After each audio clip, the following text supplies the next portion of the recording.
Welcome back to another reading and correcting with me, Tindar, the Tiger Writes, and Ty, the Tiger Supervisor.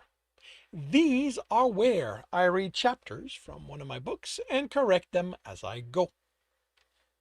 If you want to listen to these live, it's every Tuesday morning, 8 a.m. Eastern Time on Twitch and YouTube. And if you want to support me, that is on my Patreon. Today we are doing chapter 22 of Stepping Wild.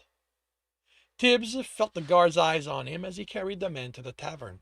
He'd been surprised she hadn't run off to warn the others. Of what? Tibs wasn't sure. It could have been to gather them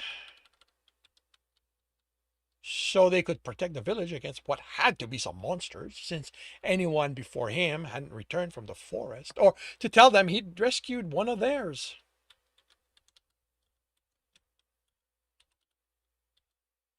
He was a sight. He knew that.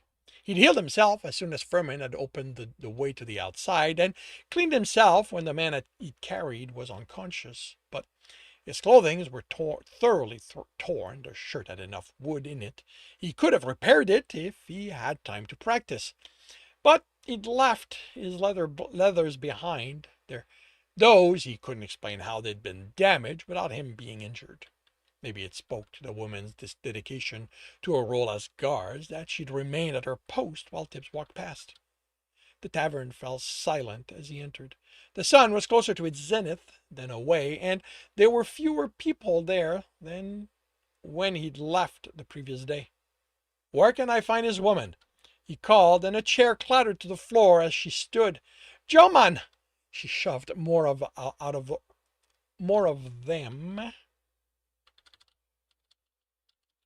out of her way to reach them. He lowered the waking man, and she embraced him. He seemed confused, then embraced her tightly. "Marie, bring us food." They slowly moved to a table. Tibs turned to the door, only to find people blocking his way. The nearly dozen older people that had been sitting previously looked at him as if trying to decide what he was. "You found him?" one of them asked. "Things." Joman was sobbing now. "There are things in the forest." "What kind of thing?" the man demanded, sounding like he thought Tibs was one of those. "I didn't see anything." He didn't want to mark Joman as a liar, but he couldn't confirm what he'd said. The best way he could handle it was to play on the man's state. "I followed the trail of broken branches and tracks he left. I found him terrified and disoriented in a copse of trees. The way he's injured, he might have hurt his head. Food, drink, and his woman will help him, hopefully." He waited for their reaction. The slam of a tankard on the bar made him look in that direction. "Who are you?" the barman, Murray, demanded. "Tyborg," he replied. "To Tyborg," the man said, raising the tankard before Tibs could add anything. "Master of the forest." "Tyborg of the forest," the others exclaimed, the few holding tankards, raising them. He stifled the groan. Why were people always giving him titles? Those were reserved for the characters he played in the cities. "When will another caravan come by?" Tibbs asked as he stepped to the counter and found a tankard placed before him. Behind him, cheers quieted.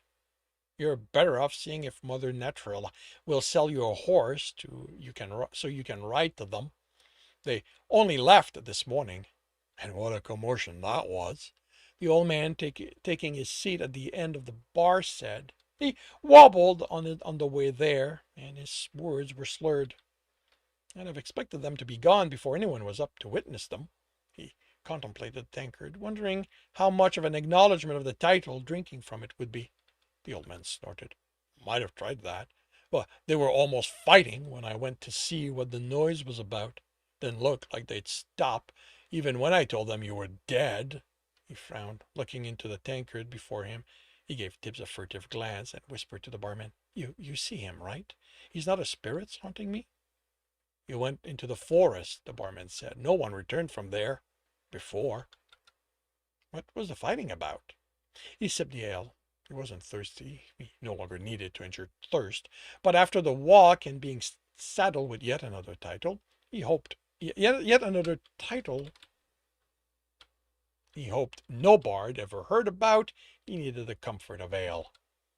He was surprised it had taken confirmation of his death for Graydon and Rigel to leave. The guard chief had no patience for those who didn't return in time, and while he could see Rigel arguing for a delay, since he'd grown fond of Tyborg, he couldn't imagine how that would have escalated. The cabin master cared about his schedule more than he ever would one of the guards, plural. No matter how lucky he felt Tyborg was. What fight? Instead of confusion, the old man's expression was craftiness. Not for the lack of light when he'd mentioned the almost fighting, Tibs could easily believe he was making it up in hopes of being plied with ale. Maybe an ale is going to help you remember? Tibs offered the copper to the barman. He took it away from the old man who was fighting. The old man's frown was exaggerated to the point of being comedic. I don't remember. Maybe it'll come back to me once my throat's wet. You can remember that much without a drink. Tibs shrugged, moving the tankard to his lips. And if you can't, I'll enjoy it. It is my drink. It is the drink I paid for until I give it to you. The kid and the old man, the drunk hurried to say. Tibs frowned at the lack of light on the words. He handed the tankard over. There was only one person the man could mean by kid. Even if there were others about Jeremy's age among the recruits, only he still had the enthusiasm that sometimes made him seem much younger. And why would Graydon acknowledge him enough to fight? What was the fight about? He could see Jeremy wanting to go off and search for him, and Graydon would seek to protect the young man from his own folly, but only to a point. Them staying. The old man took a careful swallow, as if he worried it might poison him. Tibs stared. What? The kid was arguing for them to stay an extra day or two, give you time to come back, and he was wearing the old man down, too. That's when I told them you were dead, that you'd wandered off in the forest, and no one survived going there. He again looked at Tibs suspiciously. I figured they shouldn't waste the time on the dad. How did Jeremy react? Who? The kid. Called me a liar. That you'd never let a forest eat you. He eyed Tibs and mumbled something in his tankard. What was with Jeremy? What had he done to make the young man think so far too much of him? The old man looked lost there for a heartbeat. The man continued. Then he was hard as stone. If he's dead, he declared in an atrocious attempt at imitating Graydon, we're moving on. There was ordering people to bow. The kid tried to argue, but he got told to go die in that forest if he wanted his men back so badly. Thought he'd do it, too. He had that look in his eyes I've seen on young fools in love before. He was going to prove them all wrong. He hurried to drink, but on him the look was scary. Like he wasn't just going to find his man, he was going to kill anyone who got in his way. Jeremy? Scary? Tibs could imagine it. But he knew the young man. To the drunk, he'd be a caravan guard, someone who killed bandits and monsters without hesitation. There weren't many songs about caravans, but towns and villages always had stories. After all, what else did the guards have to do until they left? With the caravan, I don't have to say with the caravan. Other than tell of their exploit in exchange for food and drinks. But he left with them. He did not want to have to go search for the young man lost in the forest. I figured he'd accepted the truth, to look at Tibs again, when he didn't run into the forest, but that look in his eyes changed before he lost himself among them. He wasn't going to get angry for being scammed. He was going to get even. There was some light on the words, but not enough for outright lies. The man had exaggerated things here and there, but the look on his face, the fear he described as he described Jeremy's expression, told him he believed what he'd seen. Not that Tibs thought he was right. How often had Tibs told the young man that if he was going to be a guard, the caravan had to come first. He had to put whatever feeling he had aside and focus on protecting the caravan and its people. Jeremy might have wanted Tyborg to be alive, but he'd finally put the caravan first. He just hoped it meant he'd work instead of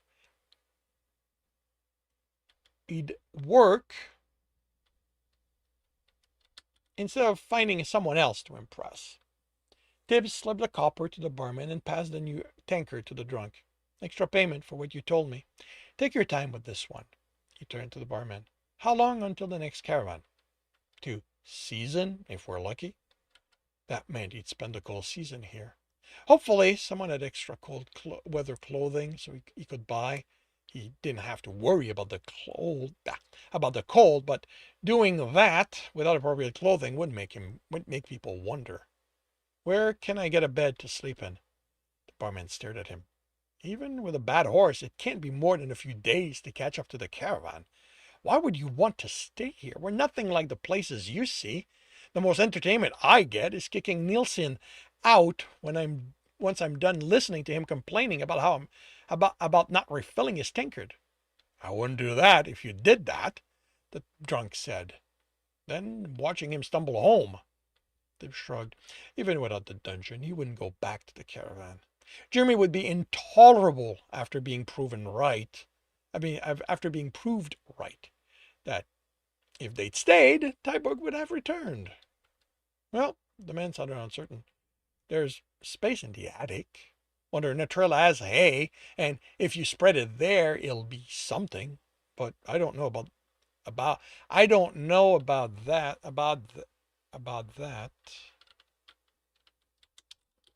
Once the weather turns, let's give him something if he couldn't work out a better alternative.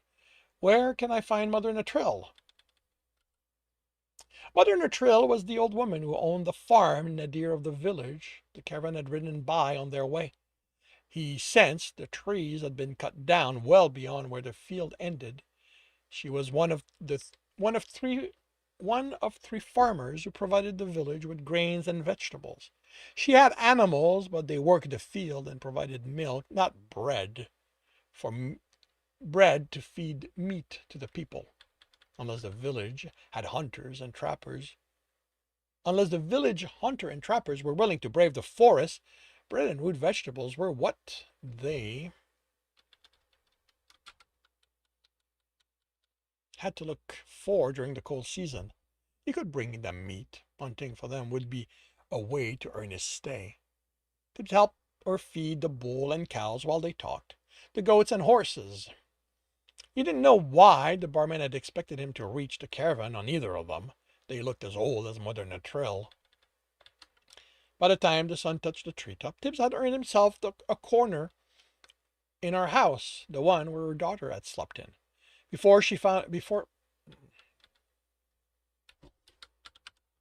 This is going to be its own phrase. Slept in. That's going to be semicolon. Actually, no. The one our daughter had slept in before she found a man and they built a home of their own. It came with the task of feeding the animals each morning, cleaning the stalls, and walking the animals that couldn't be set loose within the enclosure. The fence was too fragile to keep them from walking out. He hadn't argued. He knew she wasn't Mama, but she was a woman in need of assistance, and he found it comforting to help her. It also gave him something to do while he let Furman and Mirka get over their encounter. In a few days, he'd go to them. Mother Natrell would have rested, and he'd already warned her he intended to go hunting as a way to help the village. She'd warned him against venturing in the forest and cursed him for being young and stubborn. Tibs felt eyes on him as he worked, sensed the presence, and was surprised their size was that of an adult instead of a child. A glance over his shoulder as he filled the feeding trough showed him a form hurrying behind the house and remaining there. Mother Natrell was resting in her room, and the hidden person was the only one he sensed, so he formed discs of water, stilling them so they became reflective, and showed him the man peeking around the side. Tibs had hope there wouldn't be this difficulty. Joe-Man didn't approach. Not while Tibs worked, not when he headed for the tavern once he was done. He'd refused to take food away from his host. She wasn't at death's feet, the way many bars describe older village people, and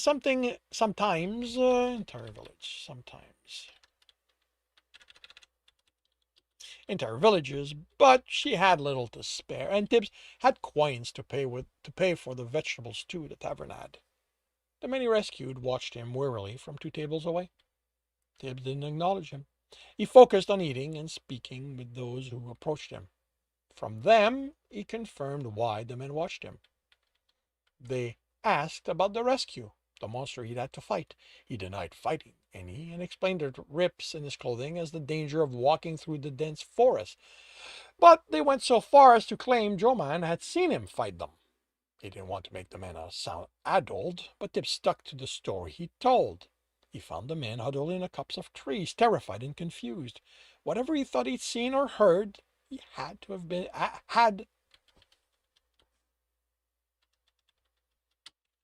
had to be because of his state.